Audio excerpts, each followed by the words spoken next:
This is Rock Talk with Mitch Lafon. Mitch Lafon. Welcome to Rock Talk with Mitch Lafon, or should I say classic Rock Talk with Mitch Lafon. As my guest today is longtime, pioneering drummer with the band Mountain, Corky Laing. Of course, he hails from Montreal like I do, so you know he's got to be absolutely terrific. Mostly because he's probably a Montreal Canadiens fan and or a Montreal Expos fan back in the day. So you just know that he must be absolutely terrific. But before that, let me just quickly... It's a long interview, by the way. It clocks in at 50 minutes, so I'm going to keep the talk up short and we'll get right over to the interview. But just before then, September 2019 is it's like Christmas for me, I have to say. There are three bands that you hear me talk about over and over and over and over again from the UK or from Europe. One being Thunder, and everything Thunder to me is terrific. Danny Bowes, the singer, is my favorite singer, and I will have him on the line soon, and we'll have an episode with him soon. But they do have a 30th anniversary greatest hits package coming out at the end of the month, and it includes a cover of Your Time Is Gonna Come by Led Zeppelin. So that'll be interesting for me. I've never really been a Led Zeppelin fan, and don't get me wrong, not hating on them. Babe, I'm Gonna Leave You, Black Dog, great songs. Musicianship is great. It's just one of those bands that for some reason I've never bought, and I've never thought to myself, I should go listen to a Led Zeppelin album today. Now, again, not bad-mouthing them. Just fine. Great band. Major influence on rock. It's just, I don't know. It never spoke to me, but it'll be interesting for me to see how my favorite bands, or one of my favorite bands, Thunder, handles that song and how it ends up maybe making me a Led Zeppelin fan. Wouldn't that be? Is that irony? Well, maybe if I use Alanis Morissette's definition, it's irony, but who knows? Anyway. Also, I talk a lot about Gothard, which is a Swiss band, and they've been around for, I think since 92 or something like that. I don't have it in front of me, but recently interviewed guitarist Leo Leone, and they have Corleone 2 coming out. Well, let me explain. Gothard is one band. Corleone is the side project of guitarist Leo Leone. He does it with Richie Blackmore's rainbow vocalist Ronnie Romero, and so they have an album coming out at the end of September. And last but not least, Black Star Riders. And you've heard me talk about the Black Star Riders often over the years. Scott Gorham, formerly a Thin Lizzy. The band at some point was going to be Thin Lizzy, and they got Ricky Warwick, and they got, at the time it was Marco Mendoza, and they got Damon Johnson, and so on and so forth. And they said, you know what, this band is great. Let's make a new album. And then somewhere they went, yeah, we can't make a new album and call it Thin Lizzy. And I guess this would have been somewhere around 2012, 2013, whenever they started, and they just went, well, we're going to have to call it something else. And so they called it Black Star Riders, and they released at the beginning of September a new album called Another State of Grace. So for me, September 2019 is a little bit like Christmas. Three of my favorite bands that, don't have the North American success that I feel they deserve. But, listen, North American audiences are somewhat different. There's a lot of bands in North America that aren't getting the European success I think they deserve. REO Speedwagon is not very big in Europe. Night Ranger is not very big in Europe. As far as I can tell, bands like Journey and Styx should have been more massive in those markets. And I know everybody's favorite cowboy, Ted Nugent, not as popular as he could be, I guess, historically. Maybe now in 2019, because of the politics, it would be a little bit of a different story. But you know what I mean? There are some bands that just don't seem to cross the pond. Thunder didn't really seem to stick here.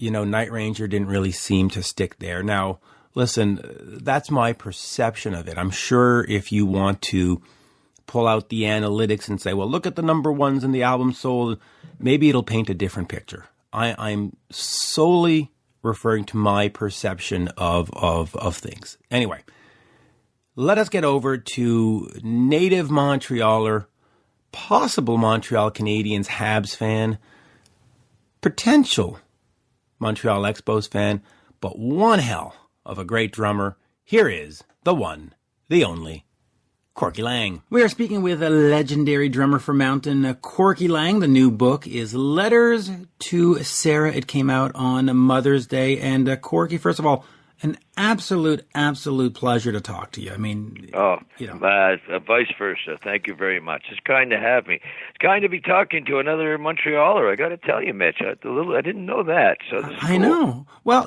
to be fair, I had always thought that you were American just because Mountain was the great American band, and not today, but a while back I discovered that you're from Montreal, and I was like, oh, he is? Yeah, we the band I was in Montreal at that point was a band called Energy. And we did everything we could to get into the States. We had a couple of nice connections to get our visas, so we spent a good deal of the late 60s coming back and forth to New York and Long Island and Massachusetts. So we got into America, like back then. It was a big deal to get into the States. And Mitch, we played the Peppermint Lounge. We went down there thinking we were going to be dancing our asses off. It turned out to be a gay club, and they loved us because we were dressed up in our Robin Hood outfits. And long story short, the experience going down there to New York, at that point, New York was in a pretty rough state in terms of musically, et cetera, et cetera. I remember the band from Toronto, the Mandela, were playing right beside us at Arthur's. And in that time, a lot of bands like The Doors and stuff, they were playing around New York. And we lucked out. We crossed paths with a lot of good people in those days, and I was like 15, 16 years old. We didn't have our cards. You had to have those cards to play the clubs, and we faked it. And getting across the border at that point was big time. That's when I met Leslie West. We played a place called Tiana Beach Club in Long Island in West Hampton, and they were getting fired, and they were hiring our band. Well, at the time, the band was called Bartholomew Plus Three, but we dressed in outfits, and the Vagrants, Leslie's band, they were like ruffians, and they were pretty funky. And at that time, if you don't mind me rambling on, I've had 14 coffees, Mitch, and I'm ready to roll. So what happens is Leslie's trying to get out of the draft. So when I met him, he was wearing lipstick, earrings, and everything, as directed by Felix Cavalieri from the Rascals, who were playing down the road. They were all trying to get out of the draft. So we met these. They were doing everything to look totally weirded out. They did a good job because I don't think they ended up going overseas. But that's when I met Leslie, and at the time I met Felix Pappalardi, and that's when I made my connection, quote unquote, to the American life. Well, it worked out. Okay, so before getting to the book, I'm going to just take you up on this train of thought here. Go ahead. What was the Montreal scene like back then for you, where you felt the need to head off to New York? Because, of course, we have Leonard Cohen that was doing stuff there, and I speak to George Thorogood all the time, and George was like, you know what, Montreal was the first place to embrace me. Supertramp felt the same way. Styx feels the same way. Yes. Talk to Dennis DeYoung, and he's like, man, if it wasn't for Montreal, I don't know if I'd have a career. What was it? April Wine also. I mean, there was just a lot of stuff going on. We had a rehearsal place that we rented on Côte de Neige. It was under a hairdresser, and it happened to be the former National Film Board, I guess, where they showed films, but it was all messed up. They rented it to us for next to nothing, but we were able to play 24/7. So that's when a lot of bands like The Haunted, my buddy Al Nichols from JB and the Playboys, and we get together and jam in this place. And at the time, Frank Marino wasn't around, but Leonard Cohen was on vacation. And again, that's when Luke and the Apostles would come to Montreal. It was a rockin' scene because there were a lot of clubs. There was Snoopy's. That we played at a place, geez, I'm trying to remember the name.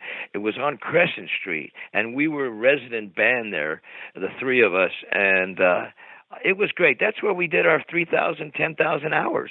I think a lot of bands did that. And April Wine, hanging out there. There was a club called Le Club, where they had a lot of places to play, and you didn't have to be a cover band, which was very important.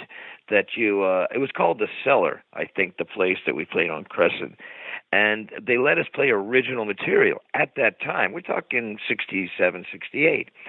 And there was a place called, I believe it was called Le Hibou, which was just And outside. La Moustache. Wasn't there La Moustache or something? Or in the Cock and The Bull? Moustache, yeah, that was downtown. We played that.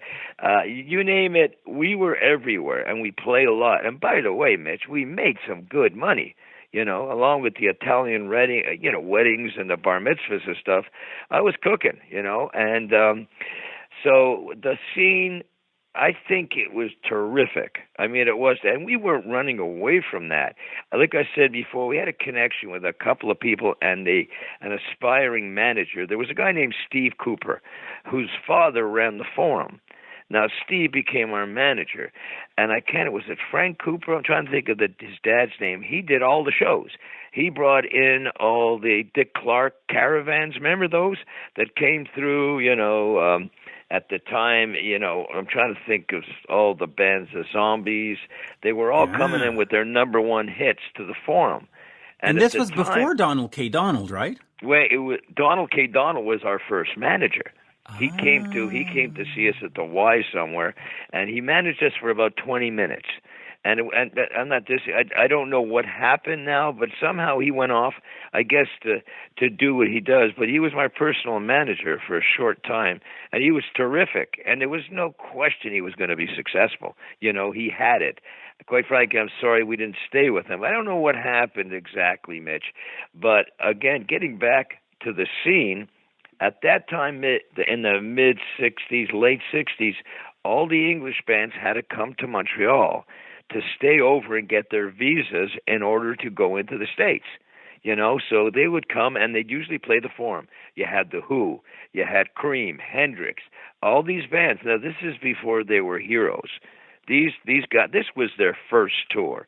And Mitch, you remember all the firsts in your life. When you get laid for the first time, you always remember that, even if it's good or bad. So these musicians remembered that first taste of America, even though it wasn't quite USA, but they were across the pond. And we would hang with them because we played the shows at the Forum. We would open up. Steve would bring in these bands to the Forum. We played with James Brown. We opened up for The Who. We opened up for Cream. I'm trying to think if Hendrix.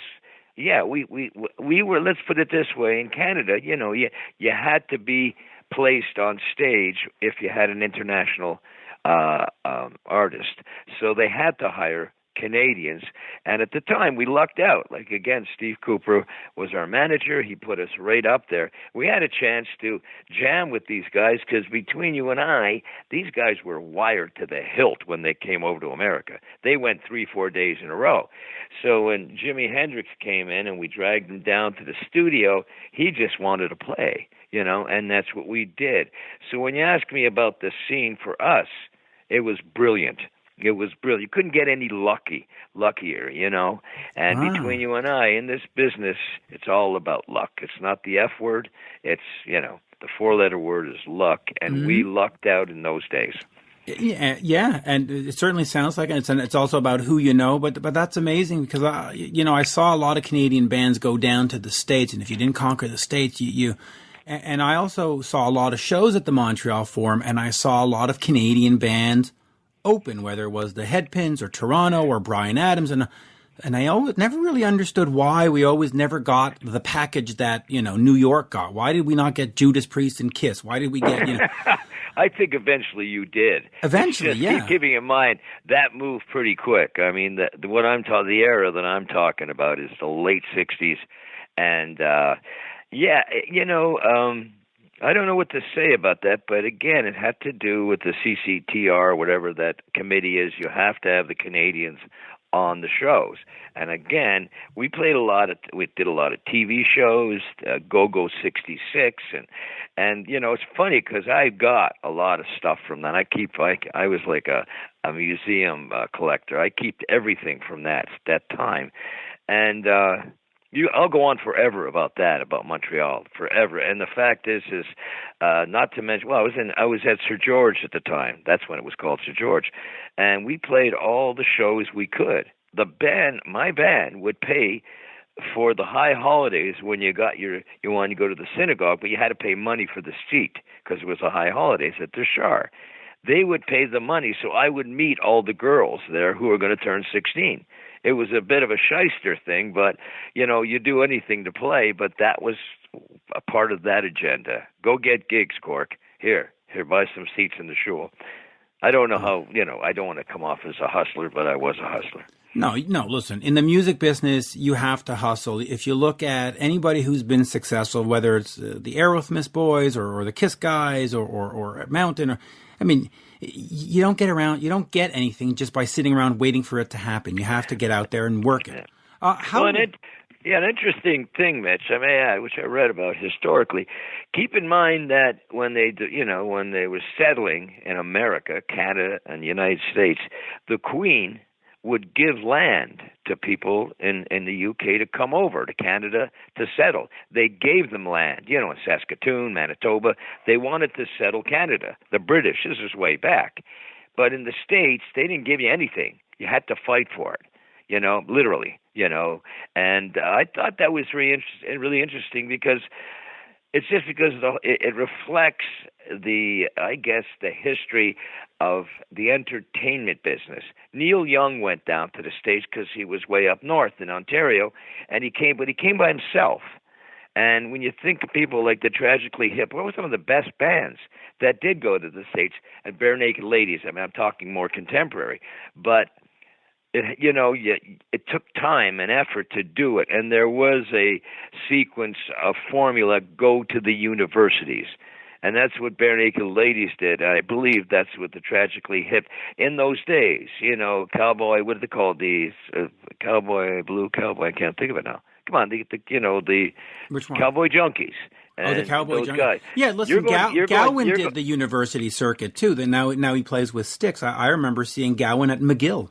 Yeah, that McGill was the place. I remember seeing Mick Taylor with the blues guy, the organ player. I can't think of him right now, but McGill had some great shows, and you know what? Everybody I talked to after 50 years in this business, all the musicians, they all loved Montreal. It wasn't you had to get anything out of them. It was just so unique for them because a lot of them had a bit of an attitude about America. They had this snobby attitude, especially like the people, The Who, and, you name it, and these guys said, after you do America.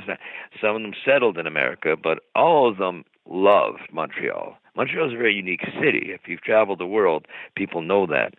Anyways, so go ahead, Mitch. Yeah. I'm rambling on here. Go ahead. No. I agree with you. And I'll just throw in. Last week, Tesla was here with Def Leppard, and I took Frank Marino. I took Frank Hannon to go meet with Frank Marino, and those two hit it off. So music keeps being made, and generations keep coming together. But all right, let's talk about Letters to Sarah. Now, it was released on Mother's Day because some folks may not know, but they will after we're done talking.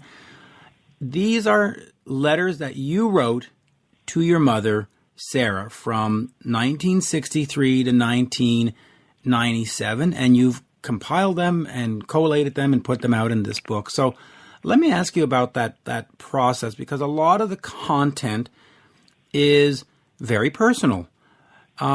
When you put it together, was there stuff that was too personal and you said, okay, I got to hold back? And is there other stuff that as you put out there and let other people into your life, as they read this, was there any reticence about, hey, I got to be careful. Hey, I got to, And how did you feel, in 2018 or 2019, going through them and rereading them and just how was it for you? Well, just to reiterate, the letters that I wrote over those years was from the road when I was playing locally in Sherbrooke and you name it, Oshkosh, whatever. These are, it was lonely, Mitch. We had a band and they were my best friends and we were all staying in one room at these godforsaken no-tell motels.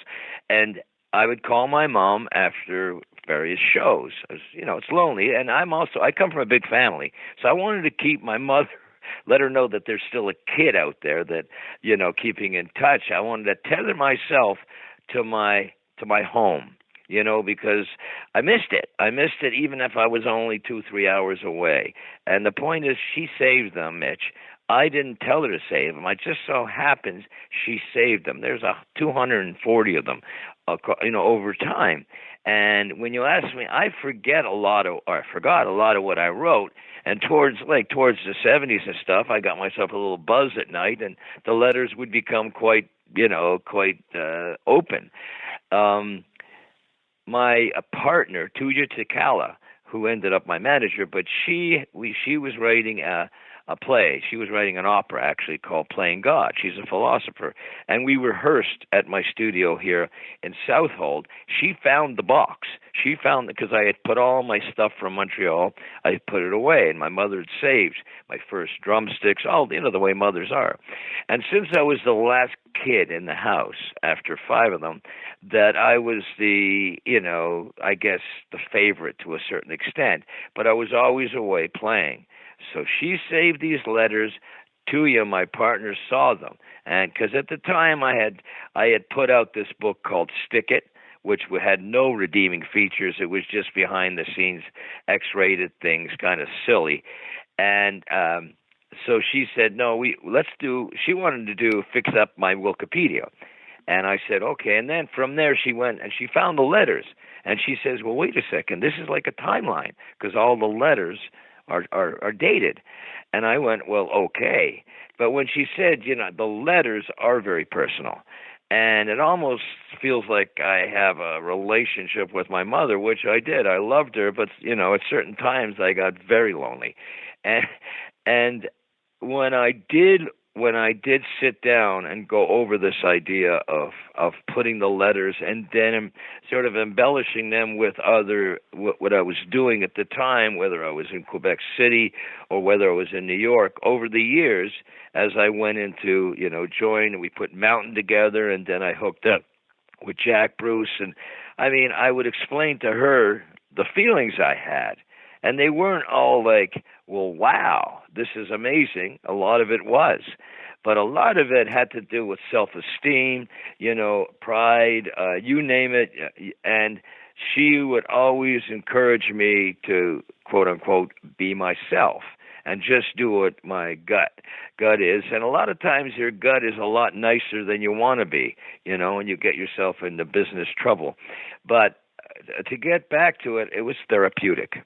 It always is. You ask anybody especially musicians that write it, most of their emotions go into the songs if they're songwriters.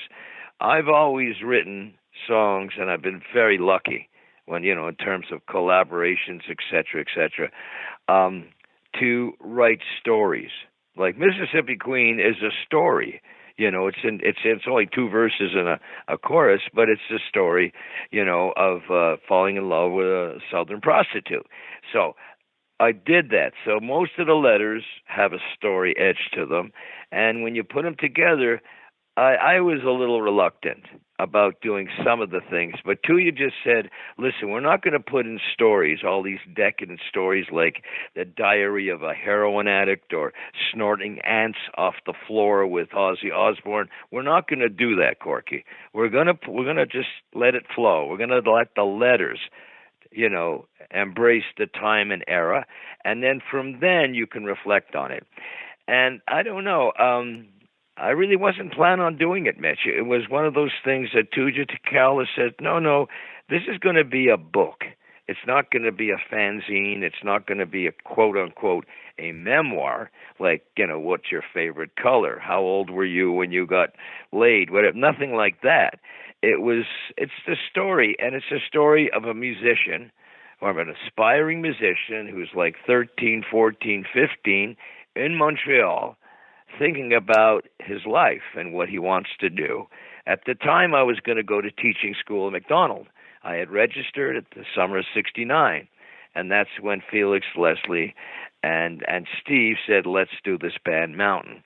And sort of, quote unquote, when the Americans landed on the moon, I landed on the throne in Mountain, the drum throne. And it was pretty wild, because Energy, the band I was in, was more of a low-key AOR band.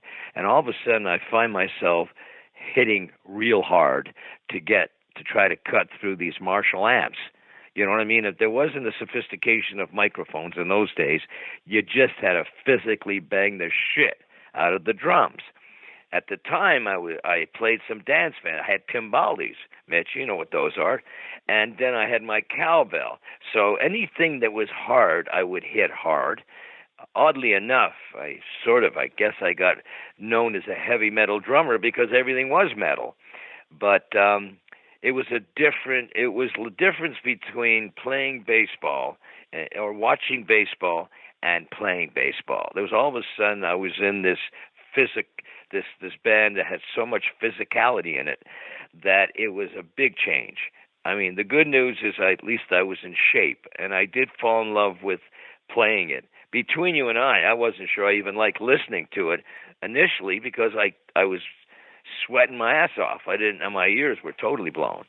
So in terms of going along, in terms of getting back to the book, it's basically my story of growing up in Montreal and not really knowing what I wanted to do. Although at one point I did go to my dad and I said, Dad, I want to be a rock drummer. I want to grow up and I want to be a rock drummer. And he said to me in a humorous way, Laurie, you're going to have to pick one or the other.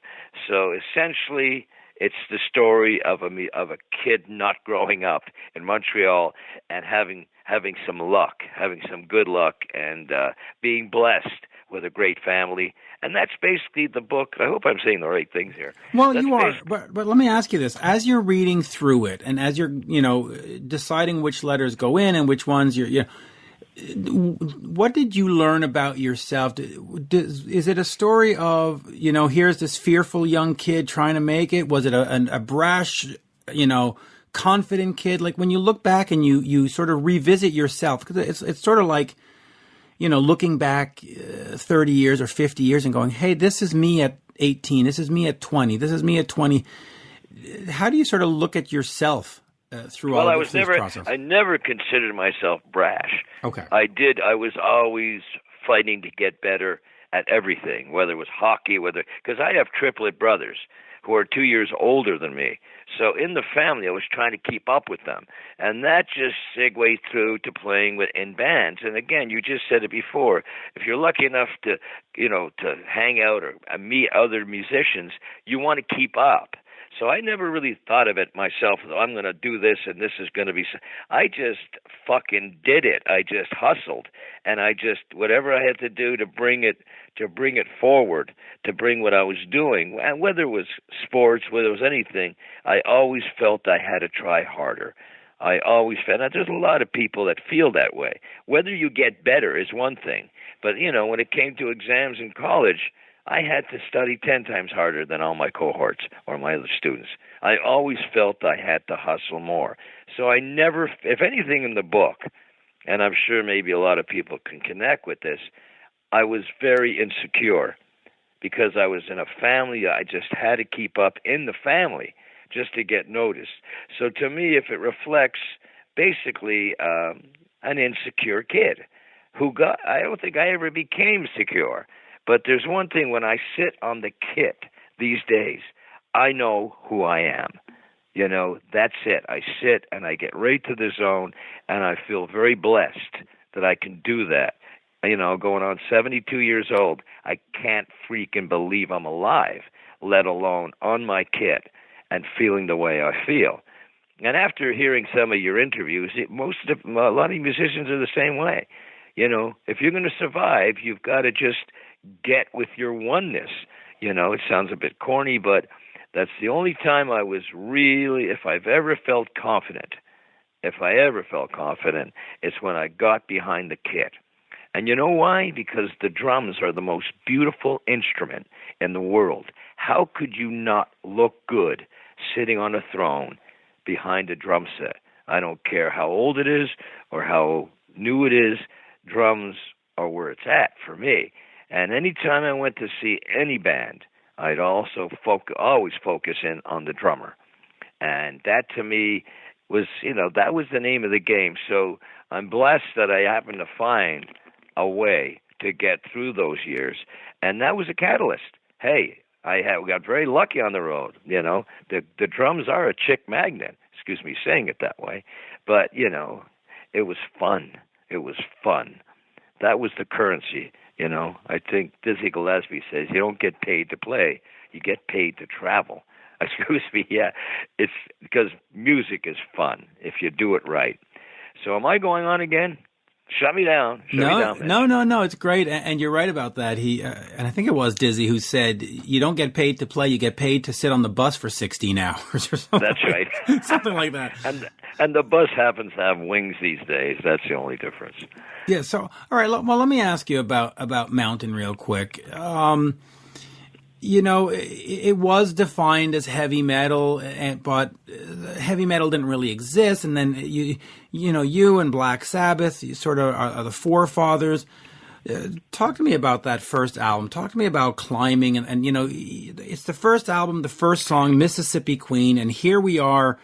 In fact, literally 50 years later, 49 years later, 50, 49. Isn't that amazing, Mitch? That's amazing. It is. Because when I started, it was pop music. In the late 50s, I started. Pop was the sound you heard when you poured milk into Rice Krispies. That was pop until the electric bass came along, so the drummer was able to play loud, getting in the way of the bass player. Anyways, the fact is, it's, again, timing. When we were really on, I would say, soaring, Black Sabbath came over from England, and nobody would book them. Our agent was handling them. They said, listen, none of the promoters want to touch Black Sabbath. Felix, God bless him, said, no, you know what? We'll take them. And you know what? We were doing a tour of Texas, which was the Bible Belt. And I remember getting on stage and actually meeting those guys. Great guys, by the way. And at the time, they had no idea what was going on in America. People were frightened of them. And they really were not frightening guys at all. It was all like a play that they did, but they did it really well. And they became very, very friendly with us. Over the years, Ozzy covered Mississippi Queen, and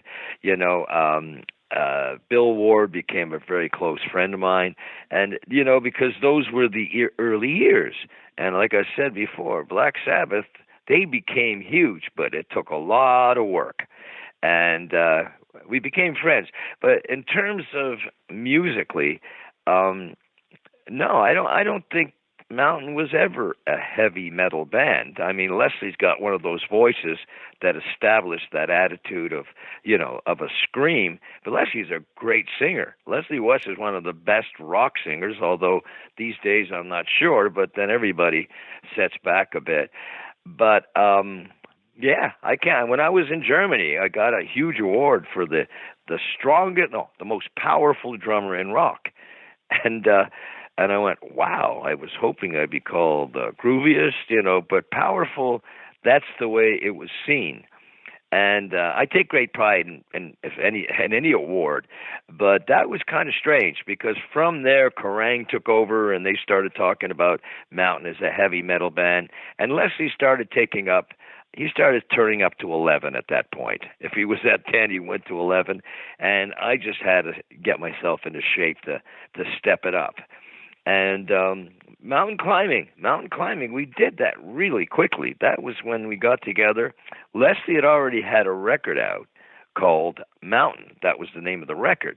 So when Leslie played Woodstock, again, 50 years ago, he invited Felix to come up and play bass, and he played the songs from his album. And then after that, like I guess a week later, Les asked Felix to make a band, to actually make a band. And Felix at the time said, well, if we're going to do a band, we got to get a really good drummer or someone that we can play with. At the time, they had a guy named Norman Smart, who actually was Ian and Sylvia's drummer. He was a country folk drummer. And he actually wrote a letter to the guys after their first or second show. I think it was in Ganos or something in New York. He wrote the guy, he said, can you please turn down? And when Leslie got the letter, he went, I'll tell you what, Norman, turn around and go home. Because, nobody's going to tell him to turn down. Anyway, so at the time, when they were doing the band, they asked me, we're going to do a band, Cork, do you think you can cut it? Quite frankly, at that time, I said yes, and I didn't know what was going to happen.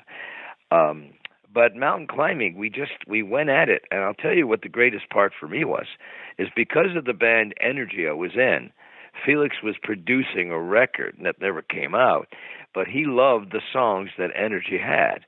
He loved the song Who Am I But You and the Sun, which turned out to be Yasker's Farm, which is on the Woodstock record. So he liked that. Leslie and I started writing the rock versions of a lot of songs.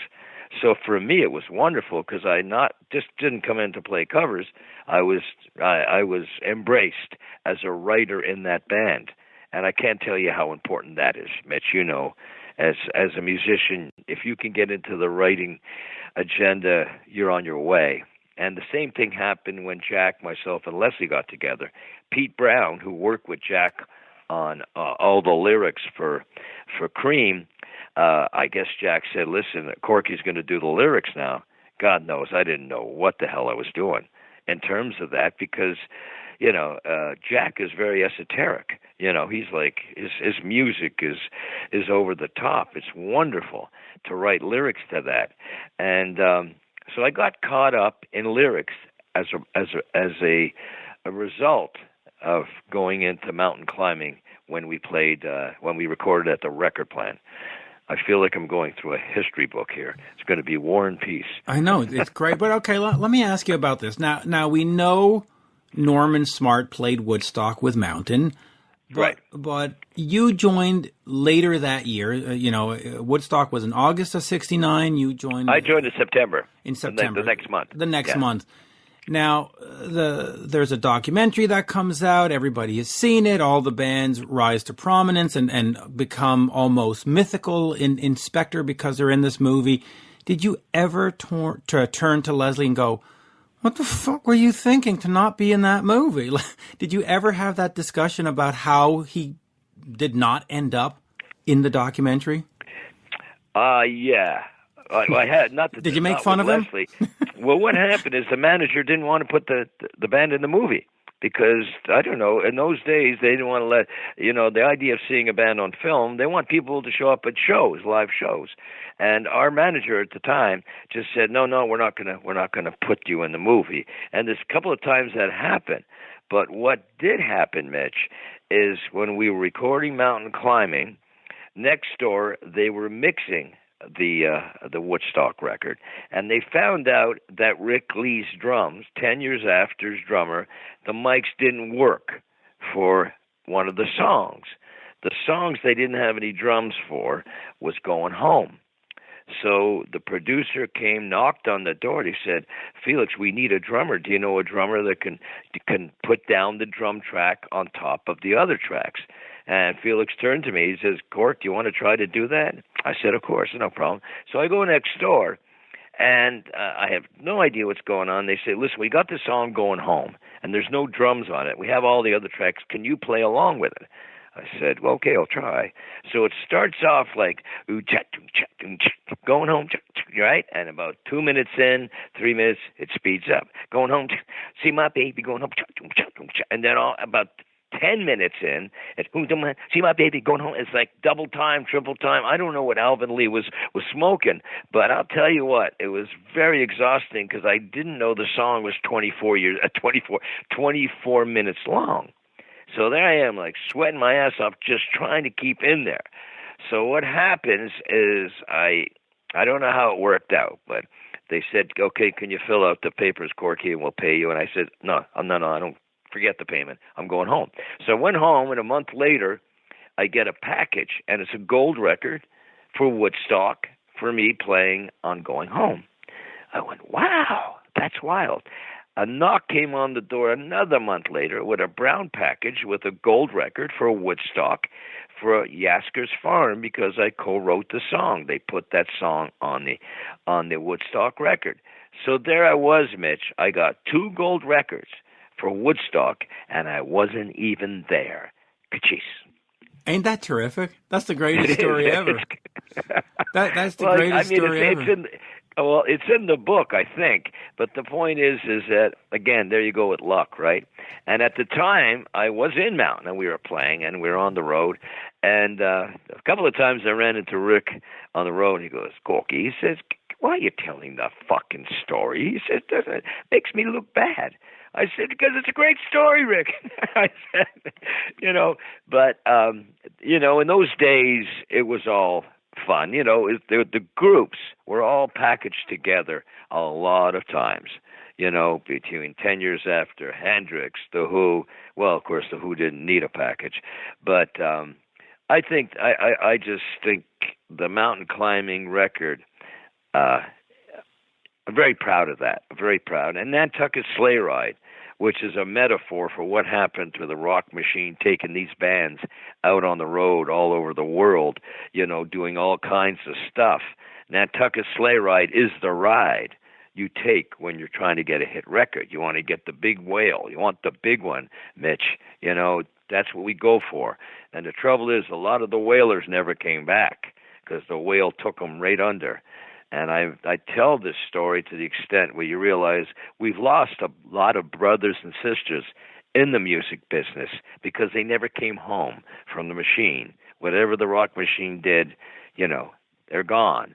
And we'll remember them. But Nantucket Sleigh Ride played into that quite a bit and had a great deal of luck with that over in the UK because they used Nantucket Sleigh Ride as the theme for one of their news. I think it was called World News Tonight. They played that for like 20 years. It was great. And I don't know why I'm going off on the Nantucket Sleigh Ride. Why not? Except to say that, no, I got to tell you what happened. We just finished recording, as you talked about, the Toledo Sessions, which I hooked up with a couple of great musicians in Toledo, and we started recording in the studio. No record deal, nothing. We just played. And I'm so proud we came out with, I consider to be, and I don't want to sound like a promo slut, but I will take that on right now. It's probably one of the best collaborations of recording that I've been part of, and I've been lucky over the years. And the response from some of the people, and I will get you a copy, who have just heard some of the songs, saying this reminds them of the best material that Mountain played back with mountain climbing and Nantucket Sleigh Ride. I mean, you can't go back and do anything, specifically, but you can only take that vibe and, take the old school vibe. We did the audio tracks. We did everything on tape. We did it the old way. And only because, probably it's the only way I know, we didn't nothing digital or anything like that. But I hope it sounds like that, and I hope people feel it, because it's coming out on vinyl, Mitch. So, so when I think of mountain climbing and I think of the album cover, that's why there's a bit of a delay on the record. It'll be out in August. So if I may be a promo slut, I'd love people to hear it. It's called the Toledo Sessions, and it was on Rouge Records, which was one of the sub labels that Jack White put together, and he has this pressing plant in Detroit that presses vinyl. It's brand new, so he's going to press the record for us. But they stepped it up to Prudential. I hate the name Prudential, but it's another company, and it's coming out, I guess, through Sony. And that's about as much as I know about it right now. But again, I'll send you a copy and see what you think. Well, and just to fill in folks listening, before we started recording, we were talking about Corky's new album called the Toledo Sessions. It was expected to come out in late May, but he has the book, Letters to Sarah, that came out in May. didn't make sense to have two products drop at the same time, and that's why it's been pushed back to August. But that's perfect because you can buy the book now, read it under a nice tree under the stars, and then when fall starts hitting, you can grab the record, you can go inside and stay warm listening to the Toledo Sessions. See, isn't that perfect? Wow, that's Mitch. That's poetic. I know. That is beautiful. I know. I'm an artiste just as much. No. Now, by the way, I was going to ask you, since you said you did that session on the Woodstock stuff, at some point, Alan Schwartzberg did some stuff with Mountain, and I know Alan, and he's played on records by Kiss and all kinds of other people. He replaced Mitch Mitchell on some Jimi Hendrix recording stuff. Was that something that you did as well? Did you do that one session for Woodstock, or were you a ghost session guy for a bit too? No, I got to tell you, I am a little bit conflicted about that because at the time, like I said, I was totally into writing. And I remember these Steve Gadd, all these guys would come into the record plant and they'd play. And these were session guys. Alan was a great guy. At the time, I was very, very sick when they went to Japan. Felix said, "Are you all right with that?" I said, "Of course, go ahead." I couldn't play. I had hepatitis or something. I was pretty sick. And they went to Japan to do Twin Peaks. And but no, Mitch, I'm sorry to say I've never been a session guy. Kenny Aronoff, those guys, they're first division. These guys are amazing. I had a long talk with Bill Ward about that, too, because we were playing a style of music that was, I believe, so magnetic in terms of the band and the brand that the only guy that ever asked me to play on his record was Meatloaf, because Meatloaf loved the heavy aspect. And I started to say I really couldn't get into it. It's kind of like, I'm sorry to say, I'm a show-off. I play as much as I can all the time, as long as that's not embarrassing. So when it comes to playing on other people's sessions, I'm very surprised if I'm invited. You know what I mean? I worked with Peter Frampton for about 6 months to a year just recording and playing, but there was nothing else to it. I never became his drummer. And these guys like Peter and, they want drummers that are just going to do the job. They don't want anybody, over, getting in their light, so to speak. I work with Ian Hunter and Mick Ronson on this record, Pompeii, but that wasn't a session for somebody else. That was a band we were making. And that became secret sessions. That's when Eric Clapton came down to play on my record. It was, we had guests and all that. But I'm sorry to say I never really got into the session thing, because you have to read properly and you have to really connect with different people all the time. And I guess I'm stuck in this wonderful place called Drums for whatever it is. And I shouldn't say stuck. I love it, but it is. It'd be nice to get called for a lot of sessions and stuff. I remember going down in Montreal when I came up in, I guess, 74, 75, and Frank Marino was recording. And what was his drummer's name? Do you remember? God, I forget. For Mahogany Rush? Yeah.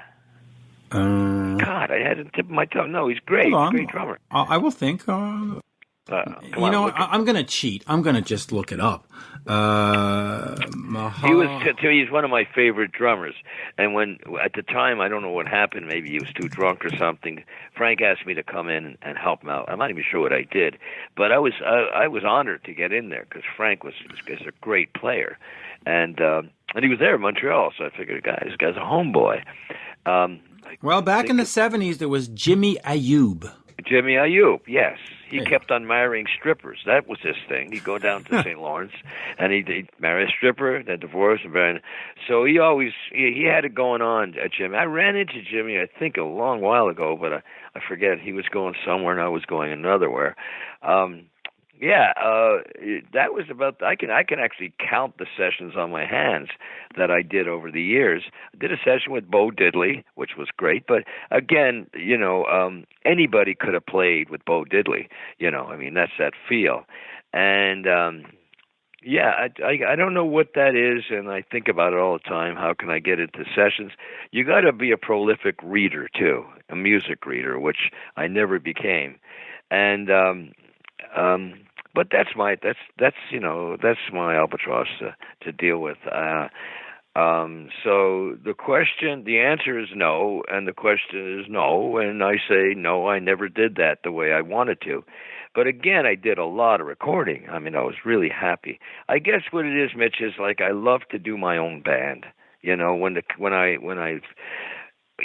Jack and passed away, and things move on. I said, while I can, and you'd understand this, Mitch. I said I'm going to take the drum set and I'm going to put it in the front of the stage. And this is after talking to Lafon, who is one of my favorite all-time people and players. And he said, when I started singing Corky, they had to move me in the front so they can see me singing. And he says, it's a lot of fun to have you right up front in front of the stage so people see what you do. And not a great accent. So I remember seeing that. And so when I started doing my own band, I moved the drums up to the front, and I keep the riser for the lead singer and whatever for the amps. And talking about showing off, and I'll tell you what, a lot of people love to watch what drummers do. But, you're talking to drummers, and they're sitting in the best seat in the house right up in the back, right? They're always in the back. Nobody sees technically what they're doing. And I remember I went to the Esquire Ballroom way back, to see Wicked Wilson Pickett. And he had a drummer, I think the guy name was Jones somebody. And the bar was in the front. So when you sat at the bar, the drums were right there. You're sitting looking up at the drummer because the stage was on the bar. And I remember saying, boy, whatever happens, that's the way I'm going to learn, is by watching hand to eye. And God bless the Esquire, but it's the kind of thing that, why are the fucking drummers in the back? What's the story with that, Mitch?